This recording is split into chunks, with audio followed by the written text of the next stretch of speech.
अब मंच में एक मोहन के जो मित्र हैं वे अपनी पत्नी के साथ प्रवेश करते हैं और उनका प्रवेश होता है।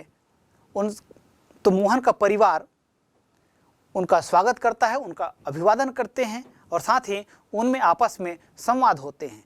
क्या संवाद होते हैं, आइए इन्हें हम सुनते हैं।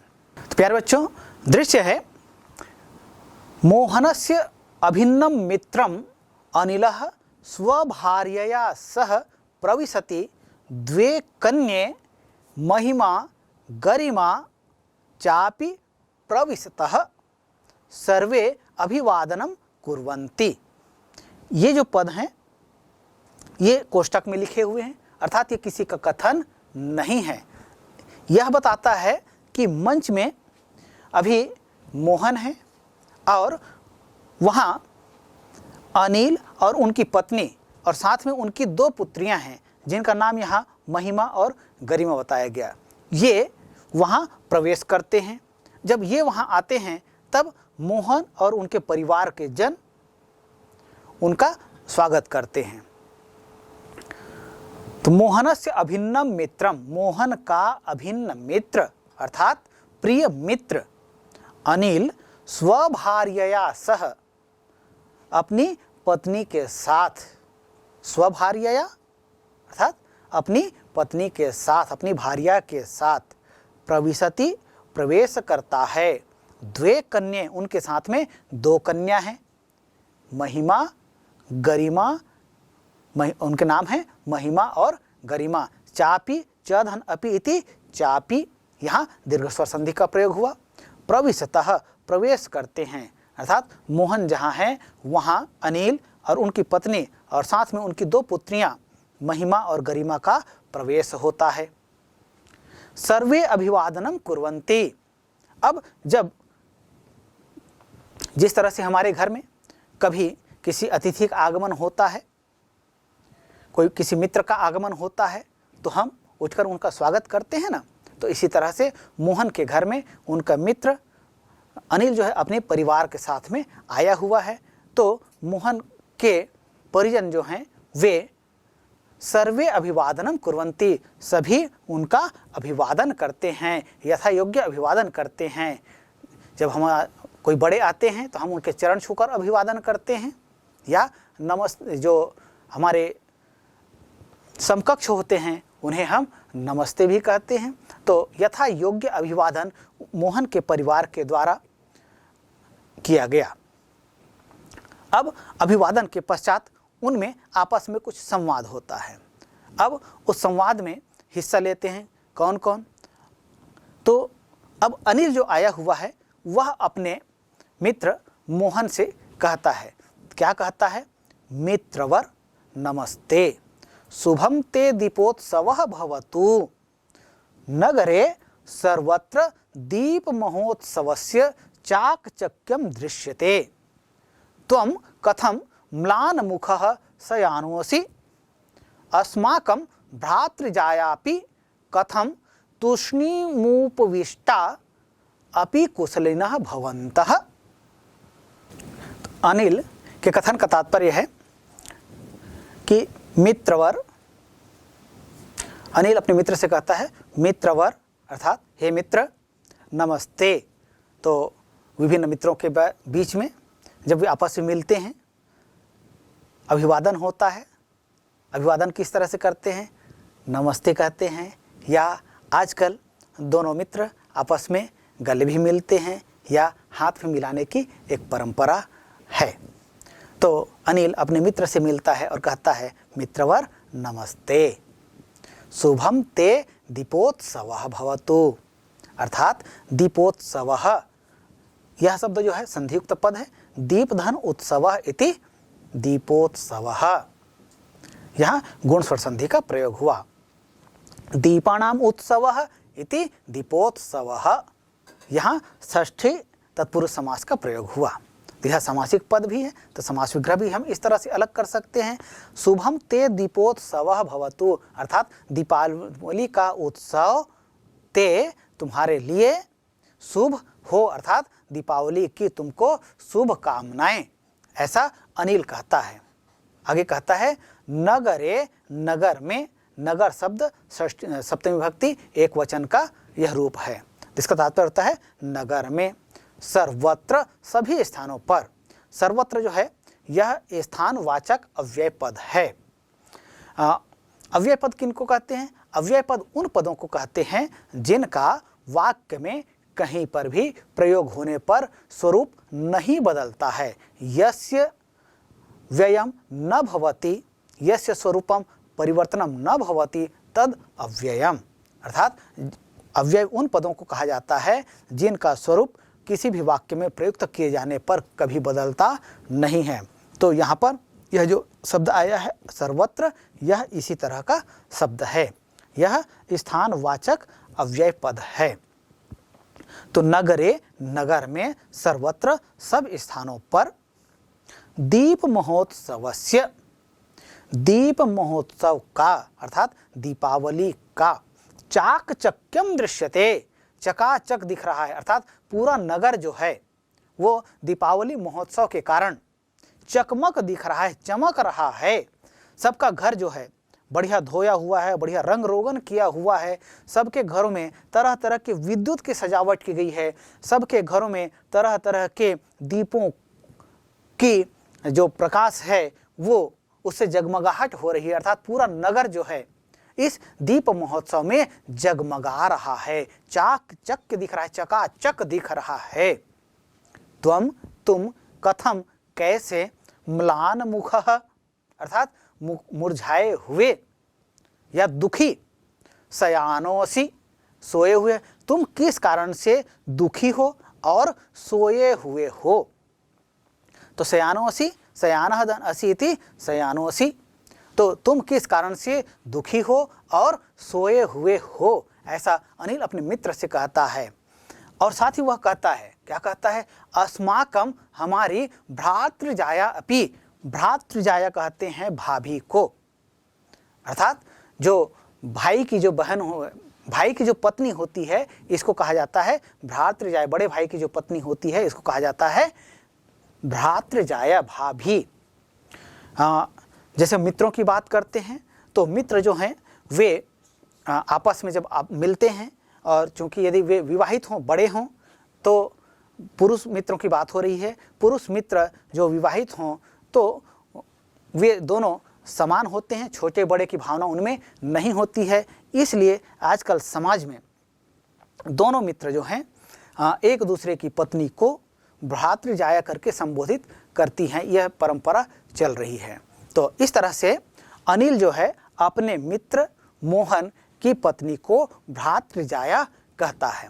तो अस्माकम भ्रातृजाया अपि, हमारी भाभी भी, कथम कैसे, तूष्णीमुपविष्टा, तूष्णीम धन उपविष्टा इति तूष्णीमुपविष्टा, यहाँ पर व्यंजन संधि का प्रयोग हुआ है। तूष्णीम मतलब होता है चुपचाप, उपविष्टा मतलब बैठी हुई है, अर्थात वह कुछ बोल नहीं रही है। पहले जब हम आते थे तो बढ़िया हंसकर बोलती थी, लेकिन अभी जब हम आए हैं तब वह चुपचाप है, गुमसुम है, हंसकर बोल नहीं रही है।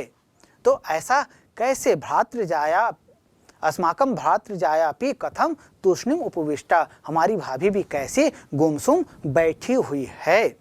अपि कुशलिनः भवन्तः, आप सभी यहाँ कुशल तो हैं। कुशलिनः मतलब कुशल, भवन्तः मतलब आप लोग, भवान भवन्तौ भवन्तः, तो आप लोग यहाँ कुशल से तो हैं, कुशलता तो है। यदि कुशल हैं तो सबको प्रसन्न होना चाहिए। तो इस तरह से आप जो हैं दुखी हैं, सोए हुए हैं, और भाभी भी कुछ बोल नहीं रही हैं, वह भी गुमसुम सी हैं। तो क्या आपके घर में सब कुशल तो हैं या नहीं है? ऐसा अनिल जो है अपने मित्र से प्रश्न करता है।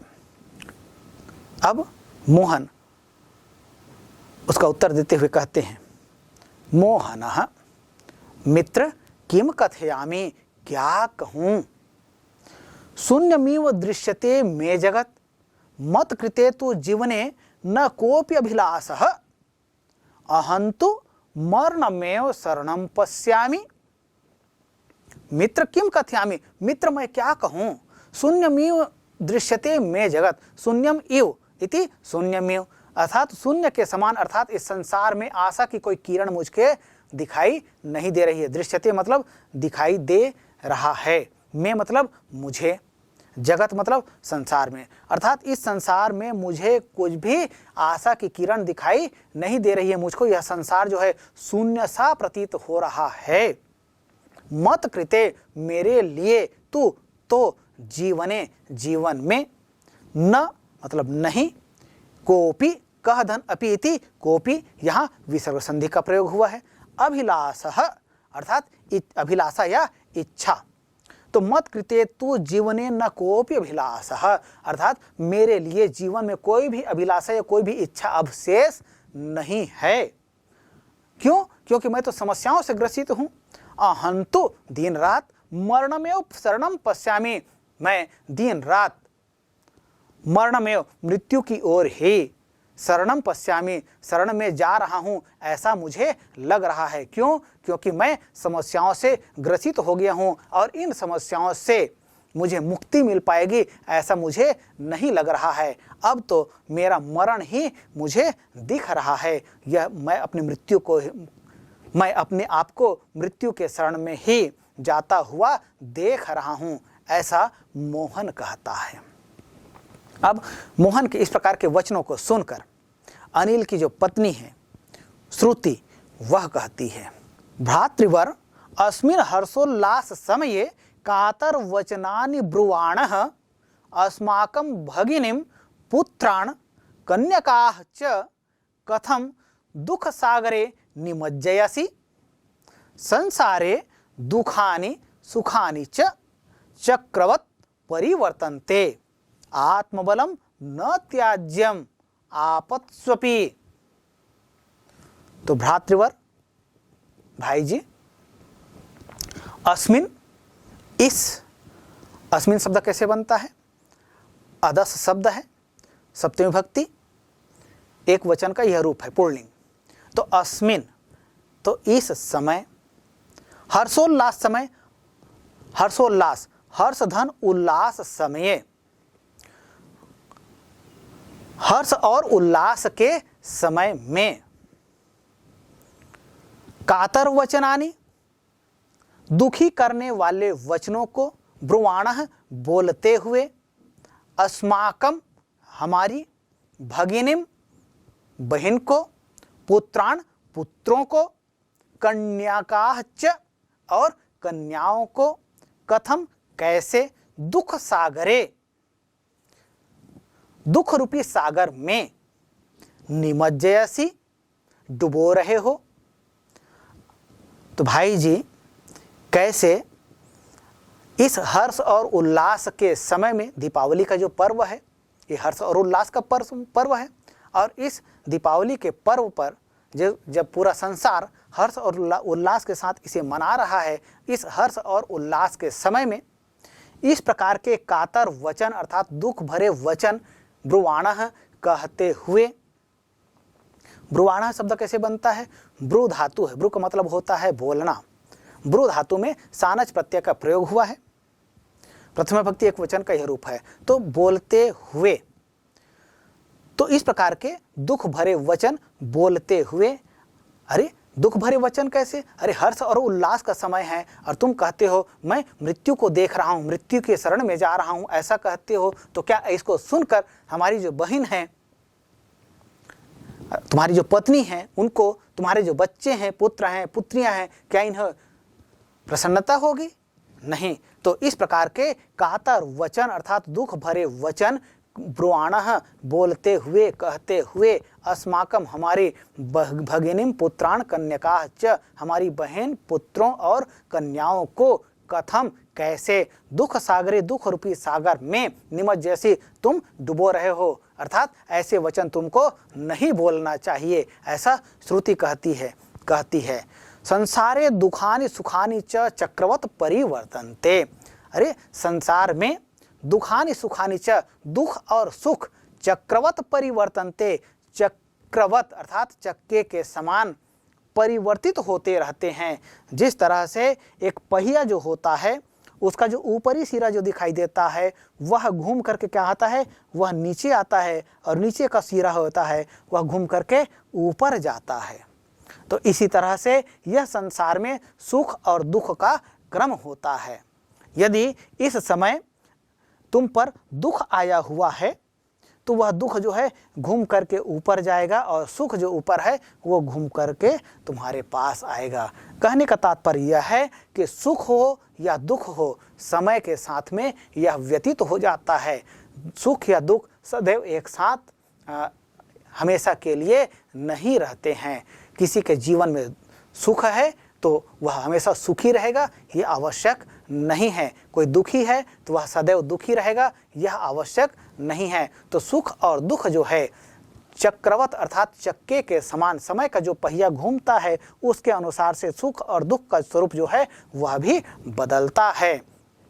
तो ठीक है, अभी का जो समय है तुम्हारे लिए कठिन समय है, लेकिन यह कठिन समय व्यतीत हो जाएगा। कैसे व्यतीत हो जाएगा? तो इसके लिए आत्मबल जो है, धैर्य जो है, यह रखना होगा।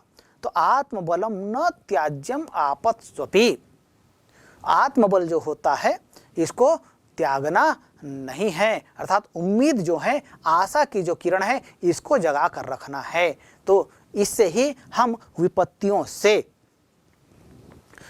विपत्तियों को दूर कर सकते हैं।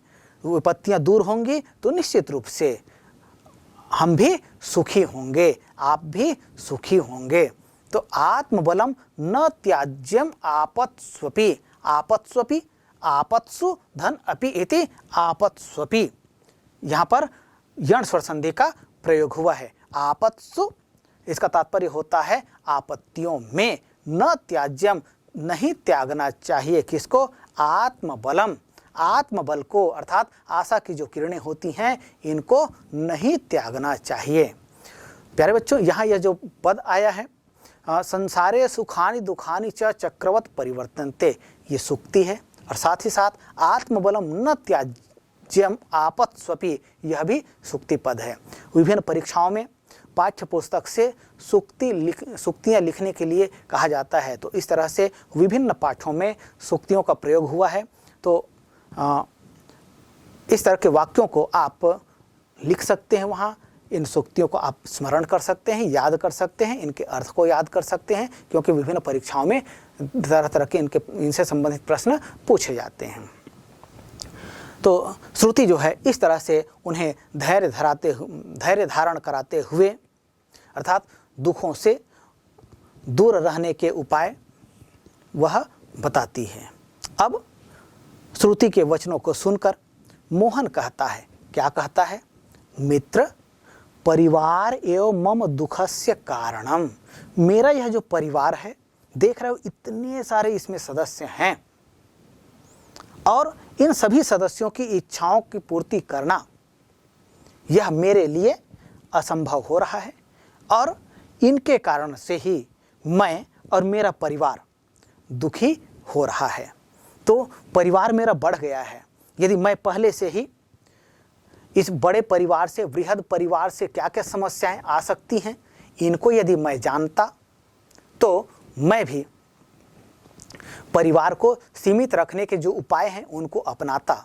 मैं उस समय उन उपायों को नहीं अपनाया, इस कारण से मेरा परिवार जो है अब बढ़ गया है, और उस परिवार के कारण ही मेरा जो जीवन है यह दुखमय हो गया है।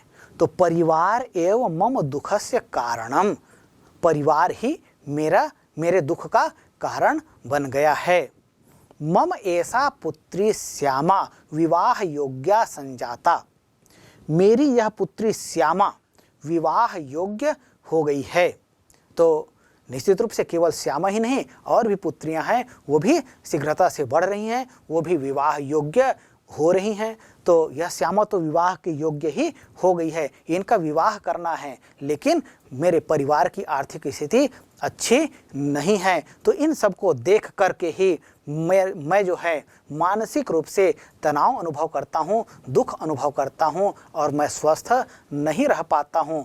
अभी तो ठीक है कि मैं ज्वर से पीड़ित हूँ, बुखार से पीड़ित हूँ, लेकिन बुखार मुझको उतना पीड़ा नहीं देता है जितना ये परिवार बड़ा होने के कारण मेरे परिवार के समक्ष ये आई हुई आर्थिक समस्याएं हैं, वे हैं। तो मोहन अपने परिवार को दुख का कारण बताता है और उनके वचनों को सुनकर अनिल क्या कहता है, श्रुति क्या कहती हैं, राधिका क्या कहती हैं, आइए सुनते हैं। प्यारे बच्चों, मोहन के वचनों को सुनकर अनिल ने क्या कहा, आइए समझते हैं। अनिल कहता है, मित्रवर न ते वचो अभिनंदामि चिंता तु शिक्षा दीक्षा कृते च करणीया यदि अन्यथा न मन्यसे तर्हि बृहत् परिवारः एव युष्मदीयं दुःख कारणम वृत्त्या तु भवत सदृशमेव अर्थोपार्जनम क्रियते मया। अब अनिल जो है अपने मित्र को समझाते हुए कहते हैं, मित्रवर न ते वचो अभिनंदामि, अभी तुमने यह जो कहा कि परिवार ही मेरे दुख का कारण है, इसका मैं अभिनंदन नहीं करता हूँ, अर्थात इसका समर्थन नहीं करता हूँ, मैं तुम्हारी बातों से सहमत नहीं हूँ। चिंता तो शिक्षा दीक्षा कृते च करणीया, अरे चिंता ही करनी है, अरे परिवार बड़ा है ठीक है, अब उसकी चिंता मत करो। अब चिंता यदि तुमको करना है तो इस बात की करो कि अब जितने बच्चे हैं उनकी शिक्षा दीक्षा कैसे भली प्रकार से किया जा सकता है, इसके लिए चिंता करनिया करो।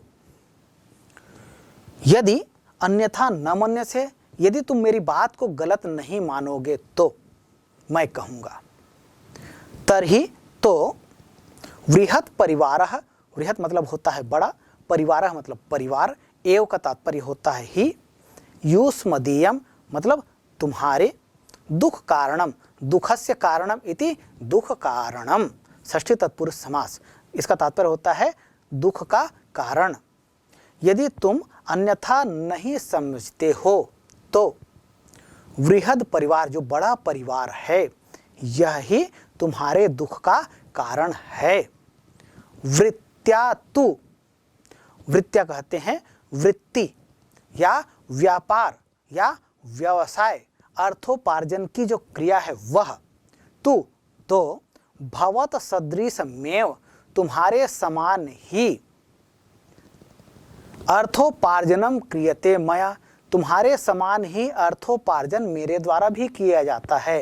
अर्थात मैं जितना अर्थोपार्जन करता हूँ, अर्थात मुझको जितना आय होता है उतना ही तुमको भी होता है, या तुमको जितना आय होता है वैसा ही आय मुझको भी होता है। कोई अधिक मुझको आय नहीं होता है, मैं अधिक नहीं प्राप्त करता हूँ। तुमको जितनी आय होती है, तुम जितना आय प्राप्त करते हो उतना ही आय मैं भी प्राप्त करता हूँ, वही आय मेरे द्वारा भी प्राप्त किया जाता है। तो लेकिन हाँ, उतना ही कमाने के बाद, उतना ही आय प्राप्त करने के बाद मैं सुखी हूँ और तुम दुखी हो। कारण क्या है कि मेरा परिवार छोटा है, मेरे परिवार में मैं और मेरी पत्नी और साथ ही 2 पुत्रियां हैं। तुम्हारा परिवार बड़ा है, तुम्हारे परिवार में संतान अधिक हैं। संतान अधिक होने के कारण से तुम उनका लालन पालन ढंग से नहीं कर पा रहे हो, और तो और उनकी शिक्षा दीक्षा की भी उचित व्यवस्था नहीं कर पा रहे हो। यदि सुखी रहना चाहते हो तो बच्चों की शिक्षा दीक्षा भली प्रकार तुम्हें करना होगा। निश्चित रूप से ये हम सब के लिए भी चिंतनीय है कि परिवार बड़ा होने से तरह तरह की समस्याएं होती हैं। जनसंख्या वृद्धि के से अनेक समस्याएं उत्पन्न होती हैं, तो जनसंख्या सीमित रहे और जितने बच्चे हों उन सब की भली प्रकार से शिक्षा दीक्षा होने से ही हमारा परिवार, हमारा समाज और हमारा देश प्रगति कर सकता है। इसलिए बच्चों की शिक्षा दीक्षा पर हमें विशेष बल देना चाहिए। तो इस तरह से अनिल अपने मित्र को समझाते हुए बातें कहता है और साथ ही अनिल जो बातें कहता है उसी पे अपनी बातें जोड़ते हुए श्रुति कहती है। क्या कहती है? भ्रातृवर भाईजी, मम तु कन्ये पुत्र समेस्तः एका तु चिकित्सा क्षेत्रे आयुर्वेद पाठ्यक्रमे अध्ययनं करोति, अपरा संस्कृत स्नातकोत्तर पाठ्यक्रमे पठति, आवां स्वस्थ प्रसन्नौ स्व द्वे कन्यकेऽपि च अस्माकं सदनं सानंदम। तो श्रुति कहती है, भ्रातृवर भाईजी, मम तु कन्ये पुत्र समेस्तः। मम मतलब होता है मेरे, तू का मतलब होता है तो, कन्ये, कन्ये का तात्पर्य होता है, कन्ये शब्द जो है ये प्रथम विभक्ति द्विवचन का रूप है। कन्या, कन्ये, कन्या। तो मेरी जो दोनों कन्याएं हैं वे कैसे हैं? पुत्र समे, पुत्र के समान ही। समय कहा गया है, समम नहीं कहा गया। पुत्र समय कन्ये, कन्ये मतलब दो कन्या, तो पुत्र समय दोनों कन्याएं जो है दो पुत्र के समान। एव का मतलब होता है ही, स्तः मतलब हैं, ये भी द्विवचन का रूप है। स्तः कैसे बनता है? अस्ति स्तः सन्ति। स्तः जो कह रहे हैं इसका मूल धातु है अस। अस का तात्पर्य होता है होना। लट लकार प्रथम पुरुष द्विवचन का यह रूप है, अस्ति स्तः सन्ति। तो मम तु द्वे कन्ये पुत्र समेस्तः, मेरी जो दोनों कन्याएं हैं वे दोनों पुत्र के समान ही हैं। एका तु, और उनमें से एक जो है वह कैसी हैं? चिकित्सा क्षेत्रे, चिकित्सा क्षेत्र में आयुर्वेद पाठ्यक्रमे अध्ययनम करोति, वह आयुर्वेद पाठ्यक्रम का अध्ययन कर रही है। अपरा, और दूसरी जो है वह संस्कृत स्नातकोत्तर पाठ्यक्रमे पठति, वह स्नातकोत्तर पाठ्यक्रम, संस्कृत में स्नातकोत्तर पाठ्यक्रम की जो कक्षाएं हैं वहां वह पढ़ रही हैं। अर्थात एमए की जो कक्षाएं होती हैं इन्हें स्नातकोत्तर कक्षा कहा जाता है। स्नातक और स्नातकोत्तर, जैसे आप जब उच्च शिक्षा में जाएंगे, जब आप 10वीं पढ़ रहे हैं, 10वीं के बाद 11वीं और 12वीं पढ़ेंगे, 12वीं के बाद जब आप महाविद्यालय में प्रवेश करेंगे तब आप वहाँ प्रथम वर्ष, द्वितीय वर्ष और तृतीय वर्ष की जो कक्षाएं हैं ये स्नातक की कक्षाएं कहलाती हैं। स्नातक के बाद की जो कक्षाएं होती हैं वो स्नातकोत्तर की कक्षा कहलाती है। स्नातक उत्तर इति स्नातकोत्तर, स्नातकस्य उत्तरम इति स्नातकोत्तरम, अर्थात स्नातक के बाद की जो कक्षाएं होती हैं वो कहलाती हैं स्नातकोत्तर। तो अपरा संस्कृत स्नातकोत्तर पाठ्यक्रम पठति, और दूसरी जो है वह संस्कृत के स्नातकोत्तर पाठ्यक्रम में पढ़ रही है। आवाम, हम दोनों पति और पत्नी अर्थात अनिल और श्रुति, आवाम हम दोनों स्वस्थ प्रसन्नौ, स्वस्थ भी रहते हैं और प्रसन्न भी रहते हैं। स्व द्वे कन्यकेऽपि च, दो कन्या है इसके बाद भी हम दोनों जो हैं स्वस्थ रहें और प्रसन्न रहते हैं। हमारे घर में, हमारे परिवार में ये जो कन्या है ये पुत्र के समान ही है। हम कभी भी कन्या और पुत्र में, लड़का और लड़की में भेद नहीं करते हैं। लड़की का भी पालन पोषण हमने लड़कों की तरह अर्थात पुत्रियों का पोषण भी हमने पुत्र के समान ही किया है। जिस तरह से घर में, परिवार में, समाज में पुत्रों को सम्मान मिलता है वही सम्मान हमने अपने घर में, परिवार में पुत्रियों को भी दिया है। जिस तरह की शिक्षा दीक्षा संतान की जानी चाहिए वही व्यवस्था, अच्छी से अच्छी व्यवस्था हमने अपनी पुत्रियों के लिए शिक्षा दीक्षा में किया है। इसलिए वे भी प्रसन्न हैं और हम दोनों भी प्रसन्न हैं। तो इस तरह से हमारा जो पूरा परिवार है वे प्रसन्न हैं। अस्माकं सदनम सानंदम, हमारा जो सदन है, हमारा जो घर है वह कैसा है? सानंदम, आनंदेन सहितम इति सानंदम। यहाँ पर ये अव्ययी भाव समास है। सानंदम, आनंदेन सहितम इति सानंदम। तो हमारा जो परिवार है, हमारा जो सदन है, हमारा जो घर है वो कैसा है? आनंद पूर्वक है, आनंद से रहता है। हमारे घर में कहीं कोई दुख नहीं है, कोई क्लेश नहीं है। तो ऐसा श्रुति कहती है। अब अनिल और श्रुति के वचनों को सुनकर राधिका कहती है, क्या कहती है? भगिनी आवाभ्याम नियोजित परिवार विषये कदापि न चिंतितम, अस्मिन् विषये पूर्वम आवाम न प्रेरितौ। हे भगिनी, हे बहन, आवाभ्याम, हम दोनों के द्वारा, मेरे और मोहन के द्वारा, नियोजित परिवार विषय, परिवार नियोजन के विषय में,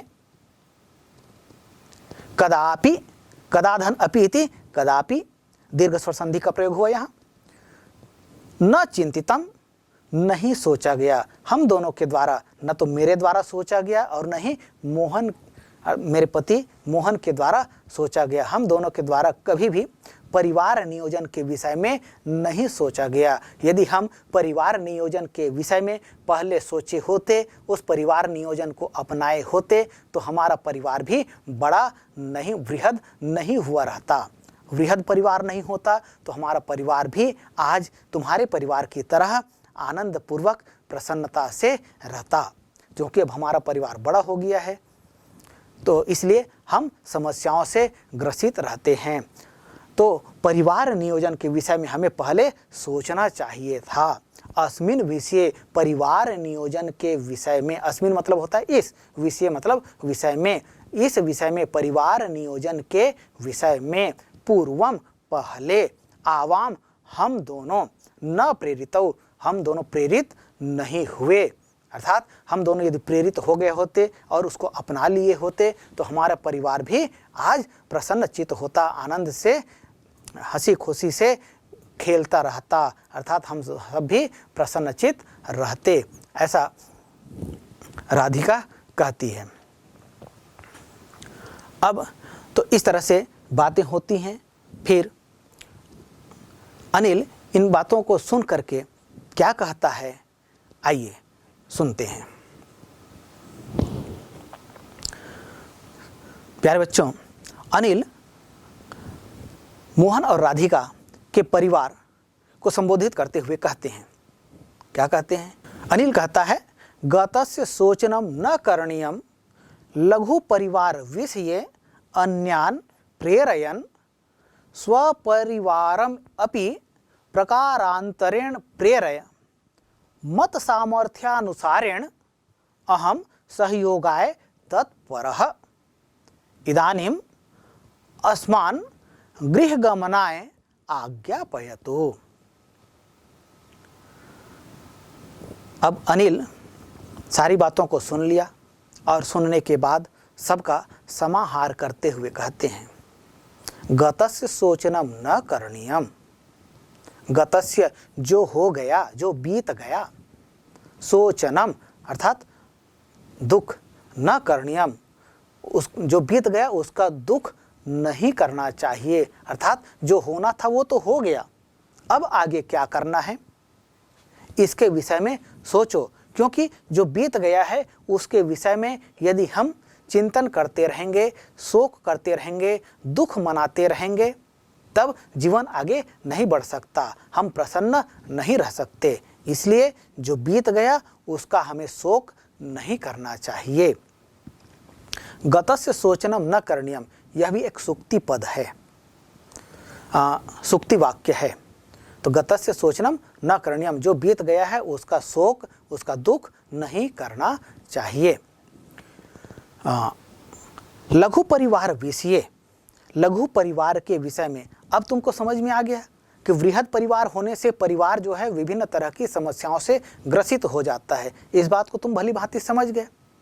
इसलिए अब तुम्हारा क्या दायित्व है? तुम्हारा दायित्व यह है कि लघु परिवार विषये, छोटे परिवार के विषय में अन्यान प्रेरयन, दूसरों को प्रेरित करो।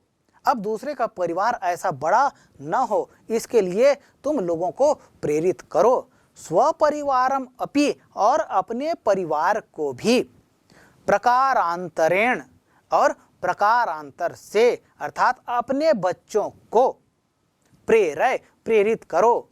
तुम्हारा परिवार तो बड़ा हो गया, अब दूसरों का परिवार तुम्हारी तरह से बड़ा ना हो, इसके लिए लोगों को प्रेरित करो। और साथ ही तुम्हारे जो बच्चे हैं भविष्य में उनका परिवार इस तरह से बड़ा ना हो, इसके लिए उन सबको तुम प्रेरित करो। इसमें ही अब तुम्हारी भलाई है। मत सामर्थ्यानुसारेण, मत मतलब होता है मेरे, सामर्थ्यानुसारेण सामर्थ्य के अनुसार, सामर्थ्यानुसारेण सामर्थ्य धन अनुसारेण इति सामर्थ्यानुसारेण, यहाँ दीर्घ स्वर संधि का प्रयोग हुआ है। मत धन सामर्थ्य धन अनुसारेण, मत धन सामर्थ्य यहाँ पर व्यंजन संधि, सामर्थ्य धन अनुसारेण यहाँ दीर्घ स्वर संधि का प्रयोग हुआ। तो मत सामर्थ्य अनुसारेण, मैं अपने सामर्थ्य के अनुसार से, अहम सहयोगाय तत्परः, मैं सहयोग के लिए तत्पर हूँ, अर्थात मुझसे जो कुछ भी सहयोग करते बनेगा मैं तुम्हारा सहयोग समय समय पर करता रहूँगा, ऐसा अनिल कहता है। और ऐसा कहने के पश्चात कहता है, क्या कहता है? इदानीम, इस समय, अस्मान, हमको, गृह गमनाय, घर जाने की आज्ञा पयतु, आज्ञा दो। अब हम अधिक देर नहीं बैठेंगे, बहुत देर हो गया, बहुत सारी बातें हो गई और अब हम घर जाना चाहते हैं। अतएव इदानीम अस्मान गृह गमनाय आज्ञा पयतु, इसलिए अब हम लोगों को घर जाने की आज्ञा दो। ऐसा करके अनिल, श्रुति और उनकी पुत्रियां वे उठ खड़ी होती हैं और जाने के लिए उद्यत होती हैं। तब मोहन राधिके, मोहन और राधिका दोनों एक साथ बोलते हैं, क्या कहते हैं? गच्छतु भवान पुनर्दर्शनाय, तो आप दोनों जाइए लेकिन पुनः दर्शन दीजिए, अर्थात पुनः आपका आगमन हो, ऐसा कहते हैं। तो इस तरह से अनिल और उसका परिवार जो है मोहन और राधिका के घर से जाते हैं। श्रुत्य नीलौ पुत्रिभ्याम सह स्वगृहं प्रति गच्छतः। अब मंच पर दृश्य दिखाई देता है, क्या दिखाई देता है?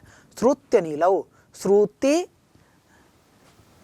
च अनिलः च इति श्रुत्य नीलौ, यहाँ पर द्वंद्व समास का प्रयोग हुआ है, अर्थात श्रुति और अनिल पुत्रिभ्याम, पुत्रियों के साथ, पुत्रिभ्याम सह पुत्रियों के साथ, स्वगृहम अपने घर प्रति, स्वगृहम प्रति अपने घर की ओर, गच्छतः जाते हैं। गच्छतः शब्द कैसे बनता है? गम धातु है, लट लकार, प्रथम पुरुष और द्विवचन का ही रूप है। गच्छति, गच्छतः, गच्छन्ति। तो श्रुत्य नीलौ पुत्रिभ्याम सह स्वगृहं प्रति गच्छतः, श्रुति और अनिल अपनी पुत्रियों के साथ अपने घर की ओर चले जाते हैं। तो इस तरह से हमारा पाठ यहीं पर पूरा होता है और इस पाठ से हमें यह शिक्षा मिलती है कि परिवार हमें बड़ा नहीं रखना चाहिए, क्योंकि यदि परिवार बड़ा होता है तो तरह तरह की समस्याएं होती हैं। एक तरफ हमने देखा मोहन और राधिका का परिवार है, दूसरी तरफ हमने इस पाठ में देखा श्रुति और अनिल का परिवार है। मोहन और राधिका के परिवार में चूँकि बच्चों की संख्या अधिक है, उनका लालन पालन, शिक्षा दीक्षा उचित ढंग से नहीं हो पा रहा है, उनकी विभिन्न इच्छाओं की पूर्ति ये नहीं कर पा रहे हैं। और दूसरी तरफ हमने श्रुति और अनिल के परिवार को देखा, उनकी केवल 2 कन्याएं हैं, 2 पुत्रियां हैं, लेकिन उन पुत्रियों को वे पुत्र की तरह मानते हैं और पुत्र के समान ही उनकी शिक्षा दीक्षा की व्यवस्था करते हैं। इसलिए उनके परिवार में कहीं कोई समस्या नहीं है, उनका परिवार प्रसन्नचित है। और दूसरी तरफ मोहन और राधिका का परिवार जो है वह दुखी है। इसलिए कहा गया है परिवारः लघु एव वरम, इसलिए छोटा परिवार ही श्रेष्ठ परिवार है, अर्थात परिवार में बच्चों की संख्या अधिक नहीं होनी चाहिए। जितने बच्चे हैं उन बच्चे कम रखें, लेकिन उन बच्चों की शिक्षा दीक्षा उचित ढंग से भली प्रकार से किया जाए। यह इस पाठ से हमें शिक्षा मिलती है।